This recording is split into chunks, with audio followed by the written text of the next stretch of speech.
Bienvenue dans Décharge, une conversation intime qui met en lumière les déclics féministes.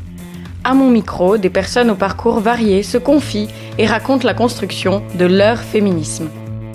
Le 14 juin dernier, comme plus de 500 000 autres personnes dans toute la Suisse, j'ai participé à la grève féministe 2019. 28 ans après celle de 91, des milliers de voix se sont élevées pour lutter contre les inégalités. Aux protestations pour des salaires égaux, se couplent des revendications impliquant la charge mentale, le harcèlement, les normes corporelles, et j'en passe. À la racine de ces problématiques, le même sexisme qu'en 91, peut-être plus sous-jacent. Mais quand j'ai vu autant de personnes, toute expression de genre confondue, de toute occupation, tout bord politique, toutes et tous réunis dans la rue, j'ai eu plein d'espoir. Je ne pense pas m'être tout à fait remise de cette mobilisation, j'étais épuisée d'avoir crié, mais j'en sors encore plus persuadée de la nécessité de se battre et de parler de féminisme. Quoi de plus normal du coup que de m'être faufilée auprès des grévistes avec mon micro pour les interroger sur leurs perspectives sur le féminisme et la grève. Bonne écoute! Je me demandais qu'est-ce que c'est, déjà comment tu t'appelles et qu'est-ce que c'est ton déclic féministe? Pourquoi t'es là aujourd'hui? Je m'appelle Elisabeth. Je pense que mon premier déclic féministe, ça a été de voir ma mère portée à bout de bras à la maison familiale. Et puis le reste, ça s'est fait par mon entourage et par la lecture de beaucoup de romans graphiques, avec plein de meufs badass dedans. Voilà.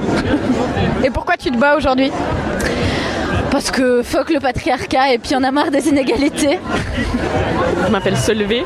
Je grève aujourd'hui parce que l'inégalité homme-femme, elle est encore beaucoup trop présente dans notre société aujourd'hui. Et dans un pays comme la Suisse, on se dit qu'on peut être bien loti et qu'il n'y a pas forcément besoin. Mais il y a toujours pire si on se compare aux autres, donc je trouve que c'est pas forcément un argument valable. Il y a tellement de charges qui s'accumulent sur les femmes, sur l'île manifeste, et il y a justement cette intersectionnalité qui fait qu'il y a tellement de charges qui pèsent sur le dos des femmes que c'est plus acceptable, et au bout d'un moment, au lieu de craquer, on se révolte. Ce qui m'a poussée à m'intéresser au féminisme, j'ai pas un moment précis qui me revient en tête, et on dirait plutôt comme un intérêt passif, parce que activement j'ai pas vraiment fait plus beaucoup d'actions ou quoi que ce soit. Ça vient plutôt de mon environnement familial, où j'ai des idées qui sont un peu en contradiction avec ce que mon père surtout pourrait dire, avec des propos misogynes, tout ça, qui m'ont toujours un peu révoltée à la maison.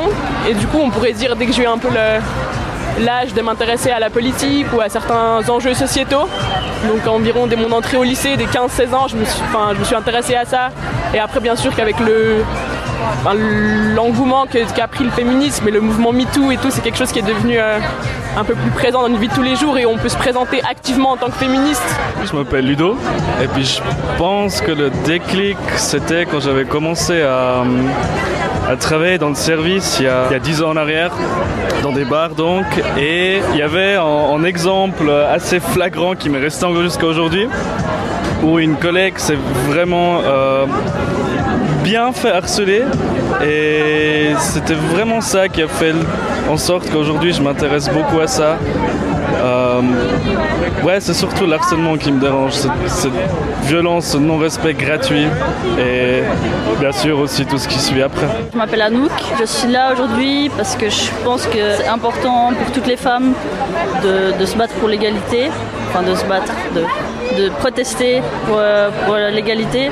Déjà l'égalité salariale, c'est vraiment important, c'est un des aspects les plus importants, mais après c'est aussi se battre contre le sexisme, contre une liberté par rapport à son corps pour la femme qui soit plus ouverte et plus aussi égale à l'homme, par exemple pour les photos genre sur Instagram ou des trucs comme ça, qu'on puisse montrer nos tétons, qu'on puisse faire ce qu'on veut, et puis pourquoi nos tétons seraient sexuels et pas ceux d'un homme, quoi. Voilà, exactement. Puis contre la sexualisation de la femme, et c'est la première fois que je fais une grève aussi. J'ai toujours eu la flemme d'aller aux grèves, mais pour moi le féminisme c'est un sujet qui m'est cher, donc c'était pour moi l'occasion de faire ma première grève. Et puis voilà, je suis contente d'être là et de voir toute l'énergie qui se dégage. C'est cool qu'on soit tous réunis ici, autant les hommes que les femmes. Il y a, je pense, 2 ou 3 ans, avant ça, franchement, j'en avais pas vraiment entendu parler du féminisme. Peut-être j'ai déjà entendu, mais je voyais plus ça comme les femmes qui se battent vraiment à fond. Mais en fait, j'ai découvert que tout le monde peut l'être et que tout le monde devrait l'être. Si c'est pour se battre pour l'égalité, tout le monde devrait être féministe. J'ai surtout découvert ça après une rupture, d'avoir été en couple avec un homme. où je me suis posé des questions par rapport à ce que moi j'avais le droit et à l'égalité, par rapport au fait que par exemple dans les relations, je trouve que les hommes sont des fois toujours, ils prennent plus de place et ils ont le contrôle sur la relation et c'est vraiment après une rupture que j'ai commencé à me poser la question, mais qu'est-ce que c'est moi ma place? Est-ce que moi j'ai le droit de protester? Est-ce que j'ai le droit de par rapport à ma sexualité aussi? Je me suis posé beaucoup de questions et puis c'est là que j'ai commencé à aller m'intéresser à certains articles et puis c'est vrai que le mouvement a quand même pris beaucoup d'ampleur. Je m'appelle Ophélie et je vais commencer à dire comment je suis intéressée au féminisme. Donc c'est par le biais, je pense, de ma meilleure amie. C'est aussi grâce à elle que je suis à Fribourg en particulier aujourd'hui, dans le sens où je pense qu'on a commencé à s'intéresser ensemble, mais elle qui lit beaucoup, qui se renseigne beaucoup, elle m'a transmis un peu, elle m'a fait remarquer certaines inégalités qu'il pouvait y avoir entre les hommes et les femmes ou entre les personnes d'autres identités de genre et les hommes ou les femmes. Et je pense que c'est par elle surtout que j'en suis venue à me rendre compte de beaucoup de choses, que ce soit aussi au niveau plus administratif qui me concerne pas trop personnellement comme je suis étudiante, mais ce qui me touche le plus, c'est tout ce qui touche à la liberté de disposer de son corps en tant que femme qui est encore bafouée un peu partout, même en Suisse, malgré ce qu'on pourrait croire. Et c'est surtout ces points-là en fait qui me tiennent le plus à cœur, mais évidemment que tous les 19 points du manifeste sont défendables, c'est certain. Du coup, je suis venue ici en tant que bénévole parce que je trouve qu'il faut mettre un peu la main à la pâte et participer de façon plus active, ce que je n'ai pas eu l'occasion de faire forcément jusqu'à maintenant. Donc voilà. Je m'appelle Coral. Je grève aujourd'hui parce que déjà j'ai été un peu pas incité, mais du coup j'ai entendu beaucoup de femmes autour de moi qui parlaient de ça, de cette envie de gréver aujourd'hui et du pourquoi, et je trouve que c'est assez important de montrer une image, disons pas qu'il n'y a que des femmes mais aussi des hommes qui supportent cette cause, qui soutiennent cette cause, et aider à un peu faire changer les choses, parce qu'il y a évidemment des inégalités qui ne changent pas encore, mais du coup je pense que si on est beaucoup de personnes à gréver et à manifester, ça fera sûrement changer plus de choses. J'ai grandi avec 3 femmes à la maison, qui surtout en fait ma sœur, qui depuis que je la connais en fait, elle est assez, disons, elle contredit un peu les normes qui ont été instaurées pour les femmes, qui est très contre des préjugés qu'on a sur tout ce qu'on entend en fait dans tous les jours sur les femmes, et ça m'a beaucoup touché, et je dirais que c'est un peu la cause, grâce à ma sœur, que du coup je me suis beaucoup intéressé à cette cause, et me voilà aujourd'hui. Si on se manifeste, on arrive à faire changer les choses. Et on voit ça même en Suisse ou même en dehors de la Suisse, comme par exemple ce qu'il y a eu aux États-Unis récemment par rapport à l'avortement ou quoi.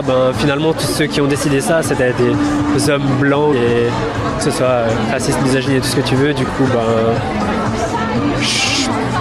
faut qu'on bouge.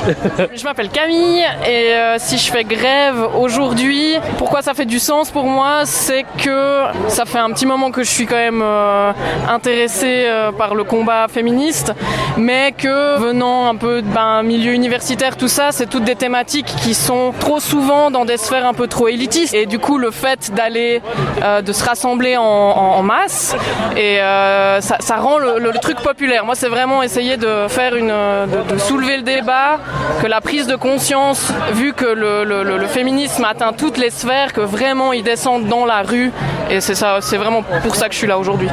Et comment ça se fait que tu t'es intéressée à ces thématiques ? Je pense que la thématique féministe, elle est là depuis un petit moment dans mon esprit. Je pense que ma maman a un peu inséré la petite graine dans mon cerveau. Après, vraiment le moment où ça s'est vraiment matérialisé, où j'ai vraiment compris l'impact que ça pouvait avoir sur ma vie, c'est quand vraiment ça a atteint ma sphère privée, et en particulier la sphère du couple qui s'est cassé depuis, mais tant mieux. Mais je veux dire, à partir du moment où ton compagnon t'explique qu'il préfère que ton pubis soit imberbe, et que tu te soumets à ça, et que parce que tu considères que c'est ok, c'est peut-être plus propre, c'est peut-être plus esthétique, c'est peut-être mieux pour coucher, et que en fait il y a un moment où c'est plus ok quoi. Et puis je pense que c'est vraiment ça, c'est la réappropriation du corps. Alors pas forcément le corps physique, il y a aussi les habits, mais il y a aussi vraiment le côté charnel. Et ça s'est fait déjà parce que j'ai laissé pousser mes poils à volo et c'est super. Mais je pense aussi un peu des choses comme le tatouage par exemple. C'est quelque chose où tu te dis ok, là c'est ok, je peux le faire pour moi. J'ai le contrôle dessus. Et puis allez tous vous faire foutre en fait. Voilà. Merci à toutes les participantes et participants d'avoir pris le temps de répondre à mes questions entre 2 coups de sifflet. Leurs avis sont bien sûr subjectifs, non exhaustifs et ne reflètent pas l'entièreté des combats. Mais on continue d'en parler tantôt dans de futurs épisodes de Décharge. Merci pour l'écoute et à bientôt.